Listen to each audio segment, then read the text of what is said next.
You're listening to the Tip In Maple Leafs podcast with your hosts, Chad and Dale.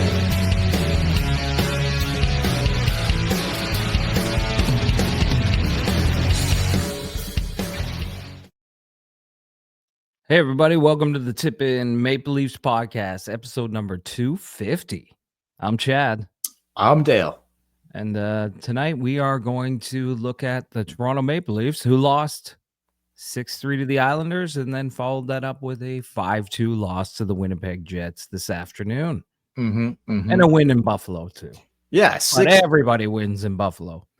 God, they lost their 13 straight now losses for the Sabres. 6-3 win over the Sabres in Murray's return. Yep. Not the best return for Murdoch, but hey, we'll take it. Then they send him. He didn't look that bad. No, he didn't look that bad. And then they send him right back down to the Marlies. But that's just because of like the cap implications. Not even the cap implications. Just to have him like, do you know the ins and outs of what I'm talking about here? Yeah, it's sort of to protect him from having to go on waivers. Exactly. 30 consecutive days or 10 games or something. So like, yeah, they're Brandon Pridham is working it all out there. So keeping him in the picture for as long as possible without having to put him on waivers. So yeah, I get all that. But yeah, so he 6-3 win in his return. Good to see. 6-3 loss, like you said, to the Islanders, and then a 5-2 loss, I believe, to the Jets this afternoon. Recording this on Christmas Eve, the 23rd, which will be our last podcast until, well, they're off 3 days back-to-back next weekend. We'll be back sometime next weekend to break down the two games in the back-to-back. But look, tonight we might get into a little bit of a Leafs Christmas wish list, okay? Just as we get going. Like, I got a few things I'd like to bounce off you. Leafs Christmas wish list. What would be under the tree for tree living and the Toronto Maple Leafs? What's Santa's bringing? What does Santa need to bring for the Leafs to get things going right in the right direction in the new year? But what's he got in his sack? Yes, what's he got in his sack? More on that later. But here we go again. What the last podcast we were talking, we didn't want to do it, had to do it. We were talking about right at the tail end of it. We're like, Austin Matthews, what are we doing here? This is before like the cross check happened in the Sabres game. You could tell he was laboring, like it was a clear shot to the ribs / a lower back. All of a sudden, banged up again. Re-aggravated the injury, missed the Islanders game, missed today's game against the Jets. No surprise there. They've got the break and all that. 3-day break. It's not, 3 days, it's 3 days, whatever. But your thoughts on him back on the shelf.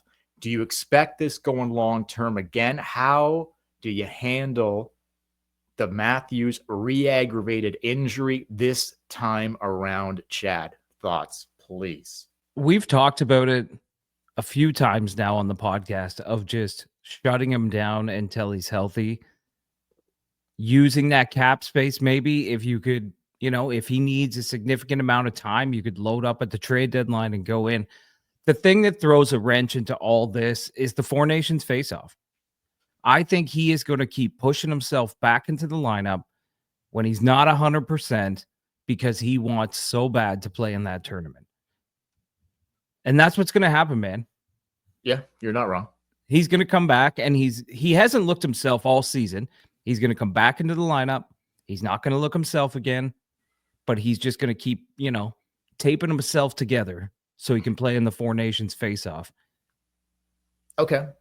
I don't think you're wrong. Like 100%, I do not think you're wrong. But you've got a month here. You've got a month and a half before that happens. Now, I will say this. Did they look this? It's a lot of different moving parts here. Did they look the same? Like when he was out, when he missed the month of November, they looked pretty good. Mm-hmm. But they have not looked that great without him. And keep in mind, they had Stolars in that the month of November too. So like that helped. Now, no Stolars, no Matthews. Wall, I'm not going to say is playing bad, but he's definitely doesn't look the same that he has. He looks like there's been a bit of a dip here the last few games for Joseph Woll. So combine all these things, and I'll get to Tanev missing today's game, which is a major loss. Hopefully nothing major there, I don't think. But man, does that blue line not look a lot different when Tanev isn't in the fucking lineup? Like, talk about night and day, right? Like, just one guy, but specifically him being the guy. It's not the same blue line without him back there, man.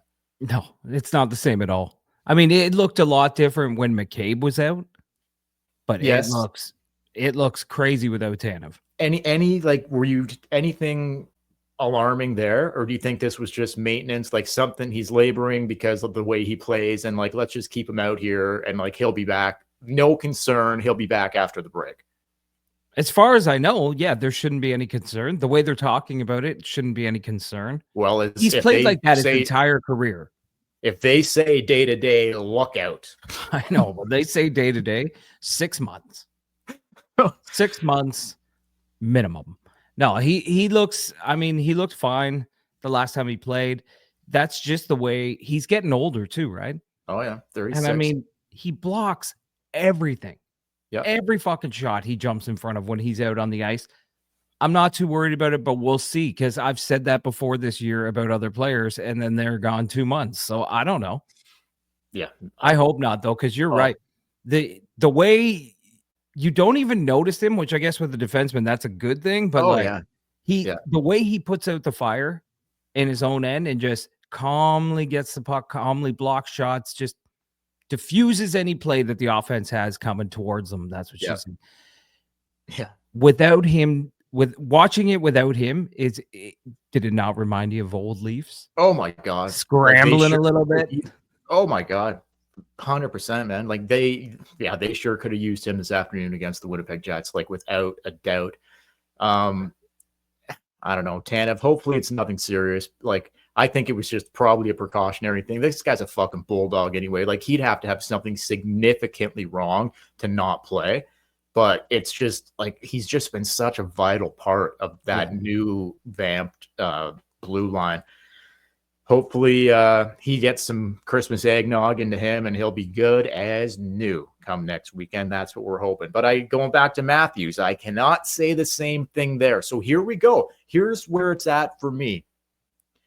This is no longer like you can't fuck around with this, man. You can't fuck around with this anymore. Whatever it is, whether it's his back, whether it's like, I don't know, like, was the injury ever fully really healed? I would say no, but all of a sudden that cross-check aggravated it. It was kind of to the ribs, to the lower back area. Like, they did come out and say that he re-aggravated the injury. So, like, it's back, right? Like, it's got to be his back, right? Like, or do you think it was re-aggravated before that cross-check? I don't think so. I mean, that's the play where you could tell significantly that was it. Okay, so done. Lower back, like but also there was a wrist thing in that game too. I'm not sure if you caught it, where he kind of fell awkwardly on his wrist, and then he was like kind of like rotating his wrist and looking at his wrist. So like, it could have, but I don't think it was. They said it was re-aggravated. Yeah, but how do we know it wasn't his wrist all along? I just don't think it was his wrist. I think if you're flying over to Germany for something, it's probably your back. And I hate to say it, but it's probably a little serious. Oh, it's more than a little serious at this point. Well, I'm not talking like crazy, spinal fusion or something like that. No. There's probably a serious back injury going on there. I feel like with a wrist, I don't think he would fly to Germany for a wrist injury unless it was something really significant, but I just don't see that. He's not shooting the puck the same, so it could be the wrist, could be a combination for all we know. We don't fucking know. Maybe it's both. But like, he's not shooting the puck the same. He's not doing anything the fucking same. No. So is the back affecting it? Like, spasms or whatever the case, whatever's going on with the back or potentially the wrist. Like, what would the back be affecting him so much that he's not like toe dragging and ripping it like he used to? Like, this guy's not doing anything that he used to do. Nothing. He's not back checking hard. He's not like I'm at a loss. I really am. I'm at a loss here because he's such a significant piece when he's like, yeah, do you want him in there if he's like 80%? Like, I guess, but do you? I don't. Not really, because he's not really helping. Like, he's not really helping. Like, he's only worsening it. Like, maybe he shouldn't have come back when he did. No, he probably shouldn't have. Now he might be worse than he was before when he left in November. I don't know, man. What do you do? Because like I said, there's no way he's going to shut it down with that tournament in 6 weeks. Okay. 8 weeks or whenever it is. I know he wants to play in the tournament. I understand that. That should be secondary to the Stanley Cup playoffs with the team that pays him $13.5 million fucking dollars. I agree. But so, you know that he wants to be in that tournament. Of course he does. Of course, I want to be in the tournament. Like, of course he wants to be in the tournament. Right. But you haven't been named to the team. He's been named to the top line of that team. I know. I'm just saying. But like, priorities here. Like, I think he will play in the tournament. But guess what? He's not going to help the Americans do fucking dick if he looks like this too. Like, the Americans are a good hockey team, but like, he's not going to go in there and like outplay. It'll be Tkachuk and JT Miller and like Tkachuk brothers that like help the Americans win, not Austin Matthews looking like fucking he's been looking. No, right? I agree with you, but that doesn't negate the fact that he wants to be there. I know. And I think whether he's 80%, 70%, he wants to be there and he wants to be a part of the team. Because if they win, he wants to be a part of that America. They've missed these guys, the McDavids, Matthews. They've missed the Olympics. Of course. Like, this is their first chance to really on a big stage do it. First chance for him. First chance for him specifically to play for his country. Of course he wants to do it. He wants to be there 100%. And I think he will be there. But here we are. We've got a week left in the month of December. He's not playing on the weekend. That's 100%. He's not playing the rest of this fucking month for sure. But how long do you need to go? Here we are now, like January. Can you take the month of January and the first 2 weeks of February, or the first week, whatever it is? I think it might start the second week. I'm not sure. But how long do you need to take? Do you just take this remaining time? And we were talking about this at the end of the last podcast. Yeah. Do you take this remaining time now? Like, can the Leafs stay afloat without him for the next, let's say, 4 to 6 weeks? Can they stay afloat without him? Keep in mind, Stolarz will also be out that amount of time. So without arguably their best goaltender and arguably their best, not arguably, without their best player when he's healthy, where are we at here? Like, is this what you want? Because you can't keep going like this, or we're cooked. We are fucking cooked when we're talking about the playoffs. Absolutely cooked. And what's to say that he's not going to fucking, okay, so he tries to push it through January to get through the Four Nations. And then what? We're left with an even more fucking, the injuries even worse going into March when we're a month and a half away from the fucking first round of the playoffs. Can't do that. Can you? Like, the management team has to step in here, Chad, right? And be like, look, however long. I don't think they can. You've got a full month plus that I'm talking January here. Let's start there. There. Then this is what they have to do. They have to lay it out and be like, you are not playing until we get the green light that you are like 100% healthy, or as close to 100% as you can be. No one in the NHL is 100% healthy at any time. Yeah. And you have to tell them, if that means come the Four Nations face off, you're still not there. Guess what? We're not letting you go. You can't go. Can they control that? They should have some sort of say. Like you say, you're paying them all this money. You kind of own the player. I don't know. I don't know if he can just be like, fuck it, I'm going to play. I don't know either. But Interesting though. I would just lay it out and be like, you are not coming back. This is so stupid for you to, oh, I'm feeling better, come back in. One cross check to the lower back, and all of a sudden it's out again. It was a hard cross check. It was a really hard cross check. Yeah. Should have been a penalty, but anyway, that's a debate for another show. But yeah, it should have been a penalty. It was a hard cross check. I agree with you. But at the same time, what's it going to be next? Like, what's it going to be next? Is he going to run into the post? Is he going to take an awkward fall into the boards? And then he's out another 2 months? Yeah. Like, hockey is a rough sport. You're going to get beat up. Make sure you can fucking handle it before you come back to the team. And if that means that you got to miss the Four Nations face-off, I'm sorry. But we pay you $13.5 million to try and win a Stanley Cup for the city of Toronto. That's your job. 100% agree. So I guess we can move off of Matthews with, I guess, last thing I'll say on it is, look, there is time here. There's time. There's lots of time. You've got over a month before the Four Nations. Now is the fucking time. So keep them out. Get it as right as you can. If you need to see different specialists, back to Germany, whatever the hell you need to do it. Get it as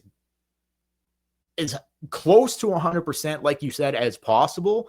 And then, like I kind of touched on last podcast at the end, like, look, now's the time to take him out. Let's get this guy healthy. If it takes all of January, then that's what it fucking takes. He comes back February, looking hopefully better, plays in the Four Nations so he can still slide in there. And like, away you go down the stretch, March, April, healthy. Now's the time. January, this is the month. Can they stay afloat without him? I would say yes. What do you think? Yeah. Oh, definitely they could stay afloat without him. Like, I feel that the NHL this year, and maybe you disagree with me on this, I don't think it's as top heavy as it's been in years past. It kind of feels like there's some really good teams, like a small bracket of really good teams, and then there is a ton of mid teams. There's just a ton of teams that are like middle of the pack. They're not going to make the playoffs, but they're not going to win their division. It's just middle teams. There's like 8 to 10 teams that can win the cup. That's how I see it. Literally, well, that's just it. Yeah, the way that the season is breaking down. Like normally there's more teams that are sort of fighting for their division and are competitive against each other, but I kind of feel like there's this gap this year where there's just a lot of mid teams. So they can definitely stay afloat. They can do better than stay afloat. I think that they could still be top of their division by the time Matthews comes back. This is a good fucking hockey team. Yeah. They can pull it off, but I don't know. The more important thing is getting Matthews healthy. And this is why, just one last thing on Matthews, this is why I fucking hate the NHL doesn't tell you what the injury is like other sports does. Because we just talked about this for like 10 minutes. Yep. If they just come out and they're like, he's got a broken rib. Oh, okay. Well, all right. We got to let that, like, I fucking hate it. I hate that we're always speculating what's wrong. I know. Okay. We'll see. It should be interesting to see what happens here. Just all I want is this guy healthy. We'll move on. Me too. So we'll see. It should be very interesting what the Leafs do. The third line, incredible. Incredible again. And I would like Robertson, McMahon, Domi just all weekend, except for going into today, where Berube decides to split them up. Hottest line on the team, and you're going to split them up. You can't find another way to put a lineup out there without splitting the three of those guys up. Did that make any fucking sense to you at all? They've been cooking, just cooking, and you're going to split the three of them up. Why would you do that this afternoon? Why? They've been cooking. I didn't think they were overly amazing in the Islander game. Okay, nobody was. But prior to that, I'm not mad that he broke him up because, well, with Matthews being out, you need to get other lines going. You need to get other people scoring. But why touch that? Why touch that particular one? Like, there's other guys you could move around that you could leave that line intact. To me, they've been the best line on the team for the last 2 weeks. Yeah. I don't know. It's a third line, so I wouldn't. Yeah, but we've been talking about like these. I know they haven't had one. We've been talking about getting depth scoring. They're finally getting depth scoring, and then they kind of ruin it. But my theory on that is I mean, the top two lines are more important. And if I feel I need to pull someone off the third line to get the top two lines going, I'm probably going to do that. Even though I like that third line, it's just not as important as if I feel Bobby McMahon should play on the second or first line, then I'm going to break up that third line. Fair. Didn't work though, but anyway. Did not work. I'd go back to that. Like I put those three guys together and I ride it to the wheels fucking fall off. I find a different first line and I find a different second line, and that's it, man. I ride that third line till the wheels fucking fall. The three of them have never looked better all season long. Why the fuck would you move away from it? That's the only thing I'm saying. So like, and I think he'll go back to it, obviously, but yeah, there's going to be, especially if 34 is going to miss some significant time here, which I kind of think that's going to be the case. I don't see how it's not. You got to get him right. That third line I would leave intact. Anyway, let's move on. John Tavares gets his 200th goal as a Leaf this afternoon in the loss to the Winnipeg Jets. 5th player all time to have 200 goals with 2 different teams. I'm going to botch this, but I'm going to try it. Gretzky. I already botched it. Gretzky. Do you know who the other 4 guys are? One of them is Keith Tkachuk. One of them is Lanny McDonald. Gretzky, Keith Tkachuk. We're missing somebody. I can't think of who it is. Anyway. Well, you are the one that brought it up. So I know. You should have the answers. Like if I was going to bring it up, I would have it written in front of me. I knew it was Gretzky. I knew McDonald. I knew Keith Tkachuk. I forget who the other guy is. You can't bring up trivia and not know the answers. Whatever. He's the 5th. JT's the 5th all time to do it. It's okay. It's okay. We missed one of the guys, but it's no. Okay. Anyway, whatever. We don't need to spend time on that. It's okay. It's okay. But incredible. JT, man. And like everyone thought that the point production would drop off, and he's been fucking outstanding, man. Remember how much talk there was about, well, in year 6 and 7 of Tavares' contract, he's going to fall off and whatever. He has not at all. If anything, he's just get the lunch pail, put the hard hat on and go to work every fucking night, every fucking shift for John Tavares throughout the, even he's just been a steady, gets his fucking goals, had a nice backdoor dish from Mitch where he buried it today, and another 2-goal game by Tavares. So I just think he's been incredible. And just with all the talk of the wheels will fall off in year 6 and 7. And I know he's in a contract year, but I just want to take a second because I don't think we've talked about him enough. He's been great. He's been great. So if you want to talk about him for a second, his 200th goal as a Leaf this afternoon and his 201st goal, but 200 goals with the Islanders, 200 goals with the Leafs, and it doesn't look like it's dropping off anytime soon. He's a fucking super high IQ hockey player. Yeah. Is he a Hall of Fame hockey player? I think he's a Hall of Famer. Like a no-doubter? Tavares. I don't know if I would say he's a... It's hard to say about the Hall of Fame with Tavares, but I will say this. When he signed the contract, we talked about it in the podcast. Like, we've talked about it over the years, how near the end, what are you going to do with him? Like, he's going to be making 11.5. He's going to be your 4th line center. Like, a lot of stupid takes like that. Sure. And he's given you everything. Everything but a Stanley Cup. But he's given you everything. Yes, he has. Shows up. Yeah. In my eyes, he's a Hall of Famer in the sense of his career from junior right until his NHL. Like, he's just been a steady, consistent NHL player his entire life. I think that we'll see what happens in the playoffs, and ultimately, there's no way Tavares wants to stay. He's a fucking lead. Like, I look at this guy, like he wants to leave. Sorry, did I say stay? Yeah, no. Yeah. There's no way he wants to leave.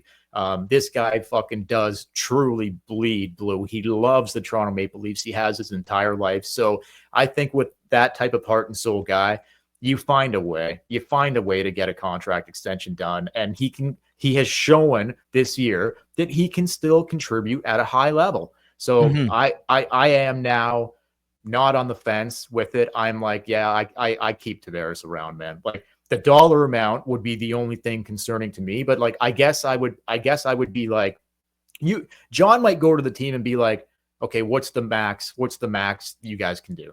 Like, and if it's 4, he's probably going to be like, okay. Like, he's not going to leave. He's not. You think he's going somewhere else for an extra $1 million or $1.5 million? No way. No way. No fucking way. Okay, maybe not, but I don't think it'd be as easy as him just saying, "Oh yeah, 4." You think there's a team out there that's going to pay JT $6 or $7 million? Well, there's a team that paid Max Domi 4.5, or whatever. No, 3.5.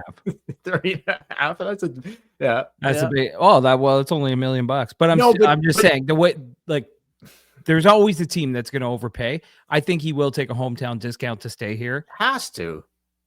Johnny, you made your money. Now, do you want to fucking win or not? Because if so, we need a budget cut here so we can spend that on fucking better pieces. Do you want to stay? Do you want to win or what? He's made a boatload of fucking money in his career. Let's drop the price tag. You're welcome to stay around, but it's going to be at a much lower fucking price. I think he would be okay with that. I really do. I really do. Yeah, he's nearing the end of his career. He should be okay with it. He's not leaving. He's not like, I think whatever the Leafs' best offer is, he's going to be like, okay, that's fine. That's fine. Anyway, we'll see. No. Shout out. And Mark Messier is the other player. Was it the Moose? Yeah. Okay. So there you go then. How did I forget that? That's crazy. I have no idea.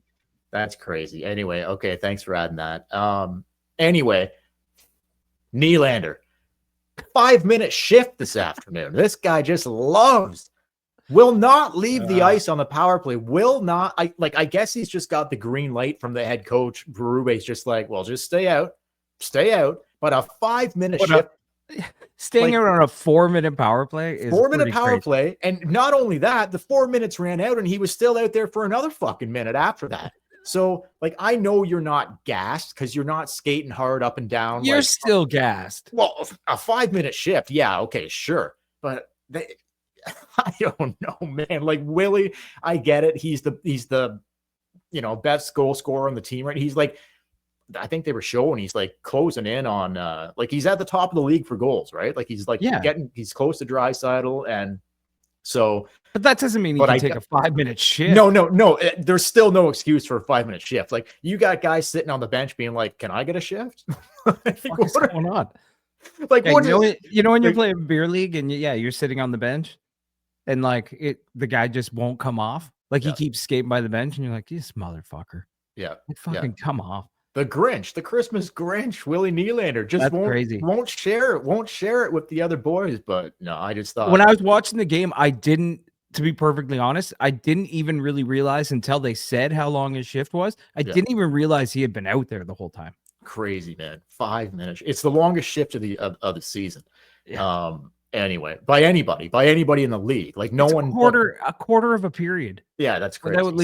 Without leaving. It's absolutely mental. Anyway, they only had one shot on that power play, by the way, which went in the net, I think. So like I don't know. Fuck. Anyway. More on the power play here coming up in a second. So that's about all I have for that, Chad. I know we're running long here because we gabbed about Matthews for a while, but we need to talk about that because it's such a huge thing as to how this season is going to play out for the Leafs. Like, it's a main topic of conversation, but unless you've got anything else, I think we should go to a little bit of a Leafs Christmas wish list, the gift that keeps on giving the whole year round. What's in Santa's sack? Okay. Do you have anything else, or do you want to just let me know? Let me know what's under the tree. Leafs Christmas wish list. Brad tree. Yeah, it's real simple, guys. Like Eddie Griswold said, the gift that keeps on giving all year round. That's what we're looking for here, okay? Under the tree. The main topic for me, it's health, man. Clearly. We don't have to spend a ton of time on this, but I've got a few things, and I'd like your thoughts on them. Clearly, the number one thing you want under the tree, if you're tree living, it's a healthy Matthews, and it's healthy goaltending. We need these. Look how well we were running. Well, Matthews hasn't been healthy all year, but Stolarz, a healthy Matthews down the stretch and a healthy Stolarz down the stretch, but more importantly than down the stretch in the playoffs. 2 healthy goalies, Wall and Stolarz going into the playoffs, mandatory. So that would be my number one thing on the wish list, is just the health of Matthews, the health of the goalies, right? Yeah. That would be my 1 and 2. But actually, that's my whole Christmas list. Well, I got a couple more, but that is health. Ultimately health, because we haven't had it. We haven't had it this season. Started with the injury to Wall, started with the injury to Matthews, and then he gets banged up again. Stolarz, little scope in the knee. All of a sudden, Murray's making appearances. So we gotta get that health in the right direction leading into 2025, especially into the spring of 2025. Here's a Christmas wish, Chad, that I think I would like to see in 2025. Go back to 5 forwards on the power play. Not going to take a shit all over Morgan Rielly right now, but I just don't like 44 on the power play. He's not. How many times over the years have we talked about this? I don't see Rielly as a guy on the point on the power play that can really help you that much. He's not a threat. I think the power play looked a lot better when they had 5 forwards going. Now, I know Matthews isn't involved, but that's okay. You can have Nyes back in front of the net, JT, Mitch, Willie, pick another dude, Pacioretty, another hard-nosed guy that's hard to play. You know what I mean?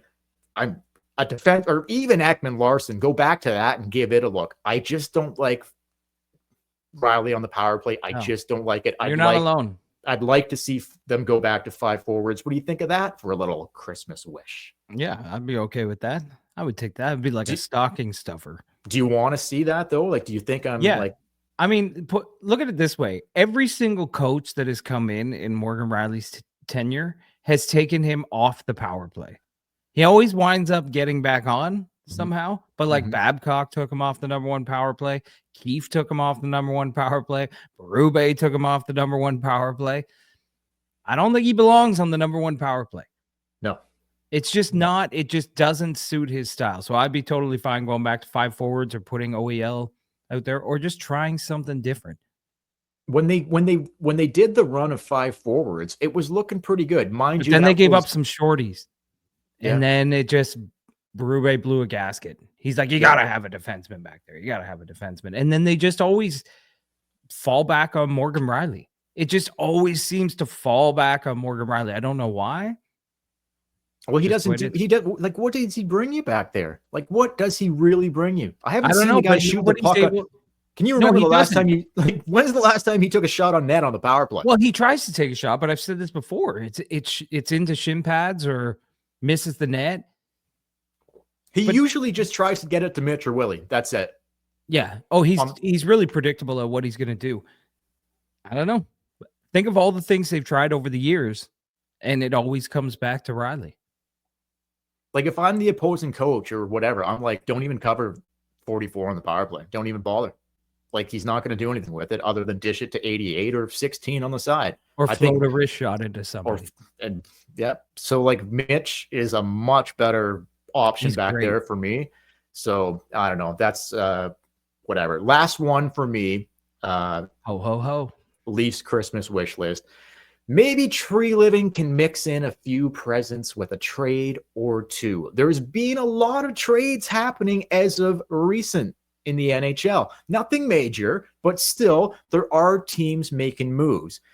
Maybe Tree Living can mix in a present or two under the tree going into the new year, where coming out of the roster freeze here, to bring a little help for this Leafs team, because I don't know who it's going to be. I'm not sure exactly what direction they're going to go here, but I still believe, here's what I know from earlier today, is that the New Jersey Devils pounded the New York Rangers 5-0. The Rangers are fucking toast. They are toast. They're not coming out of this. It's not happening. So the Eastern Conference for me is wide open, but I still think the team to beat is the Florida Panthers. I still think the East runs through Florida. So you might need, you're going to want to, I don't think the Leafs are currently structured physically and tough enough. I know they've got Reeves and Pacioretty's been banging, and there are some Domi getting a little more physical. I think they need more than that to compete with the likes of Barkov and Kachuk and Ekblad. Florida and Bennett. Like, these guys are killers. They're killers, right? So maybe a little more. Well, dude, like, those guys are killers. They're killers. They're killers, absolutely. But I think what Berube's trying to do right now is sort of the medicine that you need to take to beat Florida when it counts. Like, I know that the Leafs want to look like they did under Sheldon Keefe, but this whole forward play, chip it in, go after it, cycle the puck, that'll beat the Florida Panthers in the playoffs. But personnel, do you not think they could use a little more guys that are a little harder? Oh, for sure. For sure. There's a lot of things they could use. That's what she said. They could use a defenseman that could quarterback the power play. Yeah. They could use some third line center. Some, I don't know. They could use a lot of things. Yeah. Some grit would be one. But I think even if you went into the playoffs today with this personnel, if you changed, if you had learned and bought into Berube's system, it is the right system to beat the Florida Panthers. Oh, system. Yeah. Personnel, I'm not 100% there yet. Well, they have to buy in and do it. I still think there are a couple. It can beat the Florida Panthers. I still think you're a couple pieces away, but yeah, okay, you might be right. But hey, you know what? Just for the hell of it, tree living. It's Christmas. Why not put a couple stocking stuffers under the fucking tree and just add a little bit more grit that can compete with the likes of Bennett and Kachuk and Ekblad and Barkov in the playoffs? And Florida's just such a hard fucking team to play against, man. So, and I think that's our biggest, I like the Leafs matchups against basically anybody else in the East except them. And just the experience is there. They know how to win. So it should be interesting. But anyway, there's just a little bit of a Leafs Christmas wish list, Chad. That's all I got for tonight, brother. Nothing else? No, that's it. Our last, right. We're running long. So it's our last episode before Christmas. Yeah. We can end I'll end on this. I just want to wish all our listeners a very Merry Christmas, Happy Holiday. Thank you so much for listening and sticking with us for another season of Toronto Maple Leaf Hockey. We really appreciate you tuning in, watching on YouTube, downloading the podcast, listening wherever you do. And all the best until we see you next week. I was going to say New Year, but we'll be back before the New Year. Yes, we will. Yes, we will. For the Tip In Maple Leafs podcast, don't forget you can follow us on social media at the Tip In Maple Leafs podcast on Facebook, Instagram, and YouTube. We don't really post on Facebook and Instagram anymore, so probably won't even say that. Just go follow us on YouTube. If you're watching this, just hit subscribe, leave a comment, hit the bell so you get notified, and email us tipandpodcast@gmail.com if you have any questions. That's it. We will. Hey, look, back-to-back coming up on the weekend, coming out of the holiday break against the Red Wings and the Capitals. I think they're in Detroit, and I think they're back home to play the Capitals next weekend. So, like Chad said, I'll reiterate. Detroit game. We'll see how it goes. I expect Murray back to get one of those starts, but we'll see. But like Chad said, have a safe and happy holidays, everybody. Merry Christmas. And remember, kids, why is Santa's sack so full? Because he only comes once a year. We'll catch you later. Brum, bum.